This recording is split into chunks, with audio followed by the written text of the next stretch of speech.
Do you think money is fixing this problem? Because this is what Mayor Adams said. For each family seeking asylum through the city's care, we spend an average of $383 per night to provide shelter, food, medical care, and social services. With more than 57,300 individuals currently in our care, on an average night, it amounts to 9.8 million a day, almost 300 million a month, and nearly 3.6 billion a year. So does it seem like it's throwing money at a problem that you're saying is not getting fixed and is unsustainable? It is an absolute waste of money. I've said it again. He's talking about, what number did you say, $9 million a day? $9.8 million a day. That's, I'm quoting our guidance. 9.8, try to figure this out. Wrap your head, if we could, around $9.8 million a day for people who have crossed the border illegally. This is illegal. They did not come in the right way. These are illegal immigrants coming in that we, the hardworking people of this state, no matter where you come from, you're here legally. You're footing the bill. This is wrong. Absolutely wrong. And like I said to you earlier, this has become a bottomless pit, and there's no end in sight. It's time to cut it off. That's the only thing that's going to work here. You know, when they come from these other countries, this is heaven. This is heaven. Even if they're sleeping in a cot in a park or somebody's backyard or front steps, that's inhumane. But they're happy with it because it's better than where they come from. You know, I think not. I think not. And, you know, they're quick to blame the border states, Texas and the other border states. Imagine they've been putting up with this for years and years and years. And now we're getting a taste of it with 107,000. That's like a shot glass over Niagara Falls. It's time to close the border, Brittany. It's time to close the border. And if we're not going to close the border, which we know Biden has no intentions of doing that, then it's time for the individual states to say no more.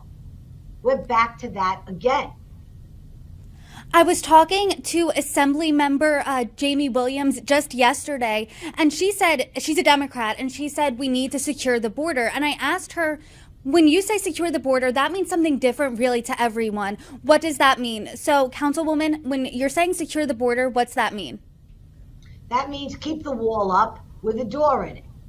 Welcoming people, but welcoming people the right way. Controlling how many people come in every day.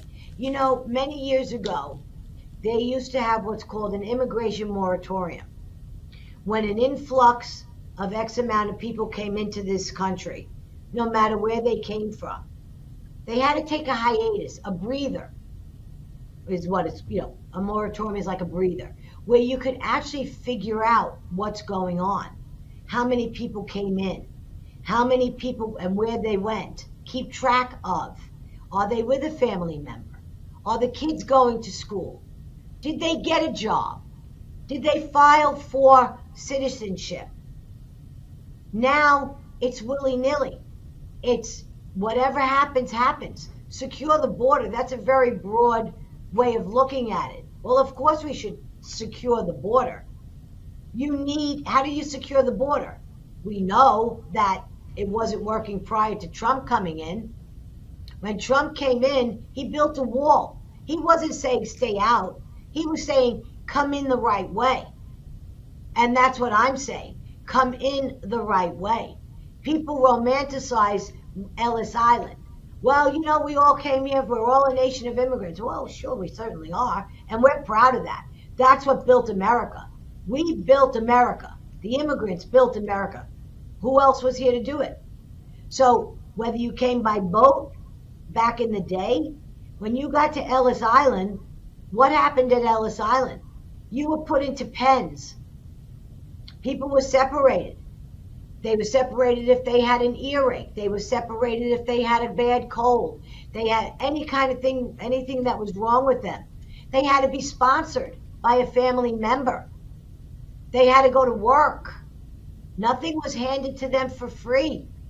And if you were sick, if you so much as had an earache or a sore throat or a cold that they couldn't cure in X amount of time, guess what happened to you? You went on a boat and you had to go back home. Now they're talking about COVID. They're talking about COVID here again. Look at what we're letting in over the border with no checks, no medical exams, no nothing. We got almost 20,000 kids entering our New York City school system in 10 days. 20,000, close to 20,000 kids. And they're talking about COVID. These kids aren't checked for anything.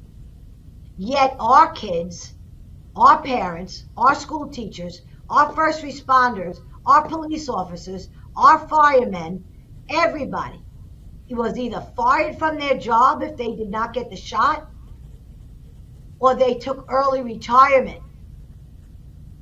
So now, what are we going to do with the upswing of COVID? We're seeing an uptick. They're already warning people about an uptick in COVID. So how are we going to handle this immigration crisis that we've got, humanitarian crisis that we've got, if we cannot even go over and check people for the different diseases that they could be bringing into this country? There's no real vetting of any kind.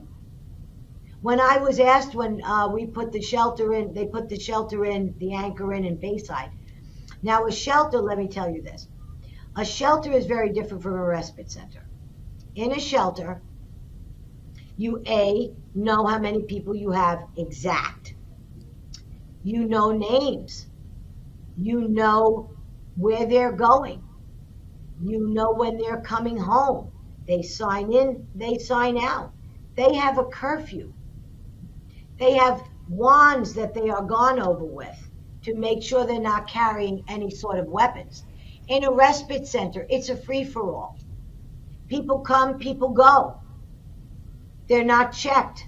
They have no idea what so-and-so's name is. They have no idea if so-and-so's coming back that night. We have things, people coming in, people going out. There's no checks if they're carrying any kind of weapons on them. We have no idea what's going on. None. But a shelter, they keep track.